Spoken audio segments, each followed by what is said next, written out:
This is hardly a catchphrase-breaking intro, but as we're all aware, the Canon EOS R5 was announced on July the 17th, and B&H, along with other retailers, told us that it's going to ship around August the 20th worldwide.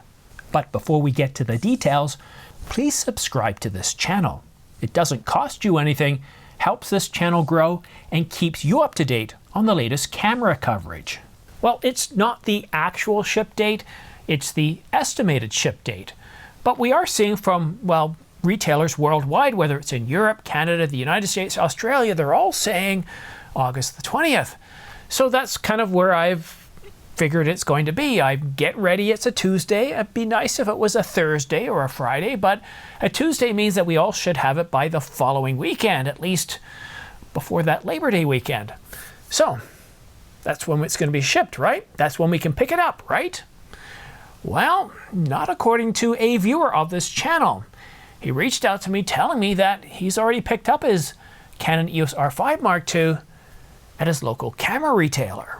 My local camera shop got them in stock. Since I was in the area, they said, come and pick it up. And pick it up he did. Here's the first picture he sent us. I mean, the box, it really does look identical to the styling of the Mark I, you know, the one from 2020. But the dimensions of the box look a little bit different. Here, have a look at this one here. So this is the Mark I. And notice how, notice the dimensions. So from here to here and here to here, take a good look at that aspect ratio. Okay, now let's take a look at the photo that we were sent. Notice that? It's a whole lot wider. Well, certainly a whole lot wider than this one here. This is the version that I picked up. I believe the box size is the same internationally. This is the R5 Mark I, and I purchased it in Canada. And Canada and the United States have the exact same box, markings, and localization. So let's go ahead and take a look at the photo we were sent again. Notice the difference? And again, here's the Mark I. And why I'm pointing this out, why I find this to be rather interesting is I kept looking at this image to try and detect if it had been altered in any way. Was this person teasing me? Did they get it some other way? And I was sent another photo, which I'll show you shortly, but it looks to be legitimate. It looks like it's taken with a camera phone. You can see in low light, they didn't allow the shutter to be open long enough, and it blurred some of the language, some of the text at the bottom. And that text, comparing it to the Mark I, it's different. And I think this happens to be due to localization. So some different languages, but more or less it's saying the same thing. So I'm not sure which country this is coming from. I didn't ask, but it is a little bit interesting. My source also told me that shooting with the R5 Mark II is just amazing. It feels fluid. The images are clean and have depths, and it's a step up from the R5 Mark I. And a shout out to video shooters, he says he doesn't see shutter angle, but the R5 Mark II does have a shutter increment to fine-tune the shutter. And I know what you're thinking. There's no way any retailer, any local camera store is going to risk their reputation with Canon, still the #1 camera company worldwide, by letting a customer come pick up the camera a little bit earlier, right? I mean, I certainly wouldn't take that chance, and nor would I want to get anybody in trouble. And that's why any sort of indication as to the name or the location, I am not presenting that in this video. I don't want to risk, the last thing I want to do is risk getting anybody in trouble. A couple of things, I know what you're thinking, Ryan. And yes, Ryan, Mark is no longer with us. I've now got Ryan Reynolds. He's promoting his movie, and he stopped by for a little bit, and he's helping me in the background. So thank you, Ryan. But here's,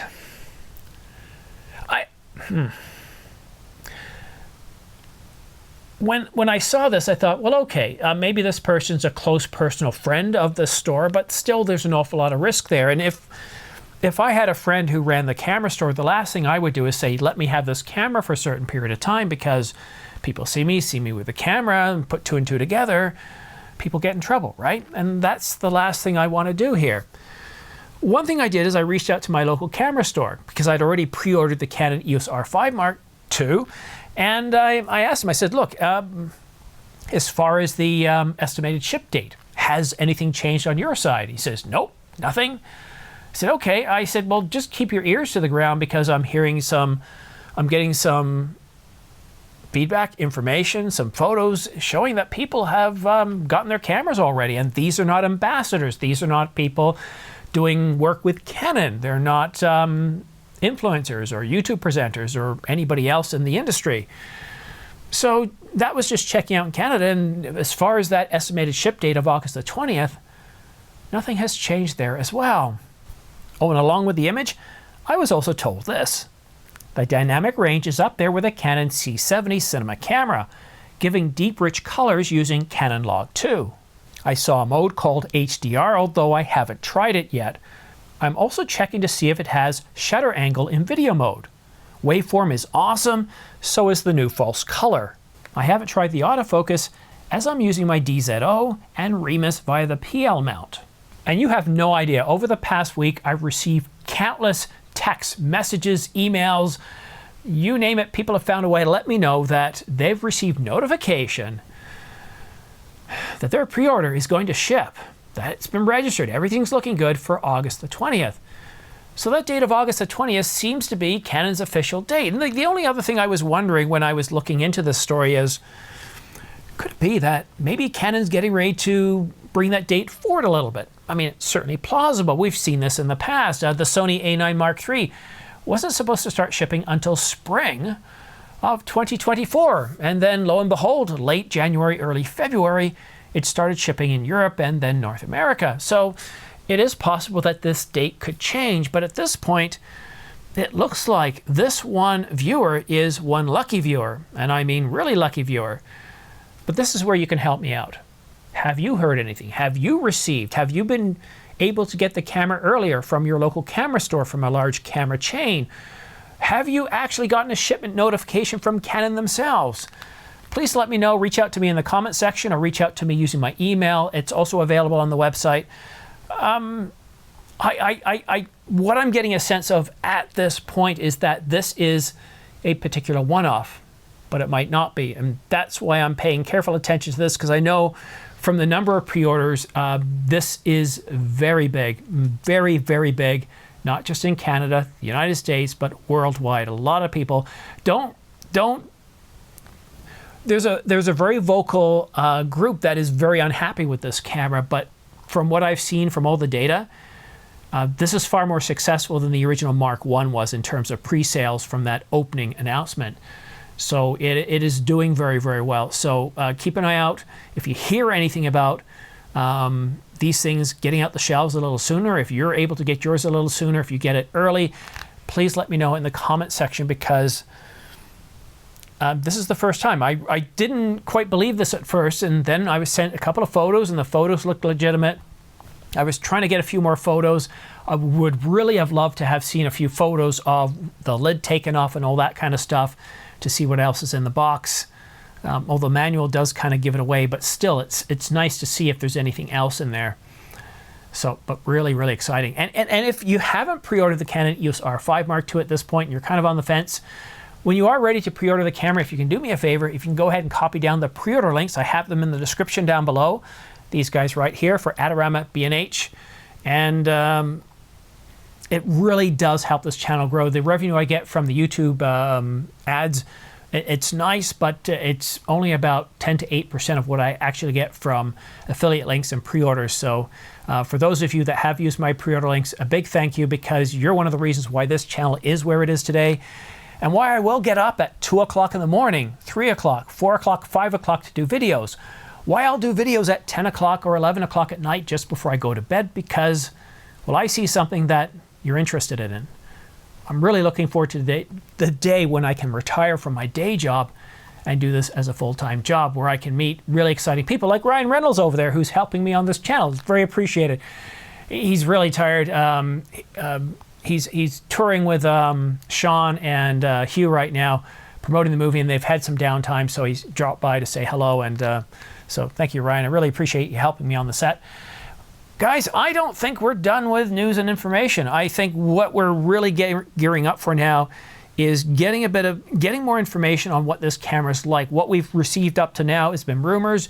Then we got Canon's side of the story, and we're getting information from people that had pre-production cameras or even beta cameras. What I'm looking forward to is real hard-hitting reviews of people who actually have their hands with these cameras, with production units. That should start to happen in the upcoming weeks. Once they start to get production units, I'm trying to get my hands on a production unit as well. I reached out to Canon Canada and asked, hey, look, I'm interested if you can send me a camera, but if not, I will be having my camera on the very first day, which I believe at this point is still August the 20th. And I'll be doing some reviews. I want to check out Canon Log 2 as well. I wouldn't say I struggled with Canon Log 3, I didn't, but in terms of getting the saturation right, I did struggle a little bit. What I would quite often do, especially with the reds, they would tend to blow out a bit. I'd get everything set, and then what I would do in terms of the highlights when looking at the saturation, I'd bring down the saturation and the highlights a little bit, and it would really, really help. But to get that extra detail in the shadows, that's something I'm looking forward to seeing. When you've got that detail, if you want it, you've got so much room to play with, and 16 stops of dynamic range. I'm really looking forward to seeing how that compares to shooting with Canon Log 3. And one thing I would like to see too is, what is it like shooting with 8-bit in 10-bit 422?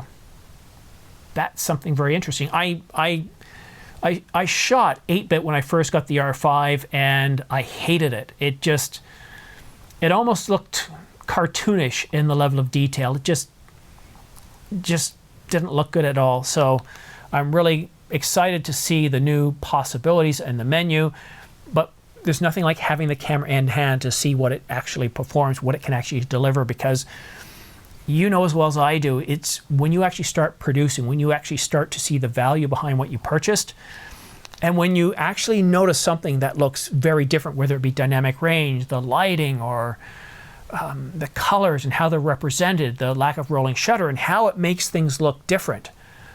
That's when you really get that aha moment. You get really excited about, now, how can you change what you do and what you're able to generate and what you're able to deliver? That's the really exciting part. But thank you so much for tuning in. Have yourself a great day, a great weekend, and we'll see you again soon. But I don't think we're going to see each other until Monday. Oh, and by the way, I'm so sorry. In the last video, I teased about the R6 Mark III and the Z. Try that again. I teased about the R6 Mark III and the R7 Mark II. I don't know why I keep saying Z. I'm getting those mixed up now. But anyhow, I'm so sorry for teasing you about the R7 Mark II without saying any information. I won't do that again. It was a mistake. I was tired. I had so much on the go. I do apologize about that. But anyhow, that's it for now. Have yourself a great weekend, and we'll see you again soon.